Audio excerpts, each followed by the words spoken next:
ஆசிரியர் பற்றாக்குறை மற்றும் ஆசிரியர் இடமாற்றம் தொடர்பான சிக்கல்களை குறைக்க 23,000க்கும் மேற்பட்ட பட்டதாரிகளை தேர்வுகளின் அடிப்படையில் ஆட்சேர்ப்பு செய்வதற்கு திட்டமிட்டுள்ளதாக பிரதமர் ஹரிணி அமரசூரிய தெரிவித்துள்ளார்.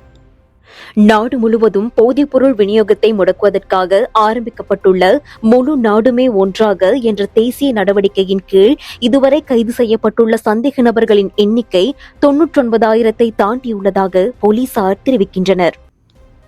யட்டியாந்தோட்டை போலீஸ் பிரிவிற்குட்பட்ட தனக்குலவத்த பிரதேசத்தில் நேற்று வெளிநாட்டு பயணிகளை ஏற்றிச் சென்ற பேருந்து கட்டுப்பாட்டை இழந்து கவிழ்ந்ததில் தனது வீட்டின் அருகில் நின்று கொண்டிருந்த 3 குழந்தைகளின் தாய் சம்பவ இடத்திலேயே உயிரிழந்துள்ளார்.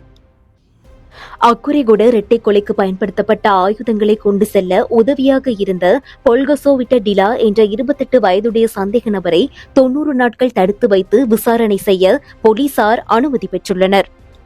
முன்னாள் அமைச்சர் ஜோன்ஸ்டன் பெர்னாண்டோ உள்ளிட்ட நால்வரை மார்ச் 6ஆம் தேதி வரை தொடர்ந்தும் விளக்கமறியலில் வைக்குமாறு பத்தலை நீதவான் நீதிமன்றம் உத்தரவிட்டுள்ளது.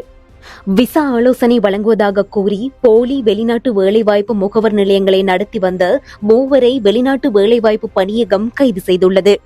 எதிர்வரும் மார்ச் மாதம் 12ஆம் தேதி முதல் சந்தைக்கு அதிக அளவிலான லிட்ரோ சமையல் எரிவாயு சிலிண்டர்களை விநியோகிக்க எதிர்பார்ப்பதாக வர்த்தக அமைச்சர் வசந்த சமரசிங்க தெரிவித்துள்ளார்.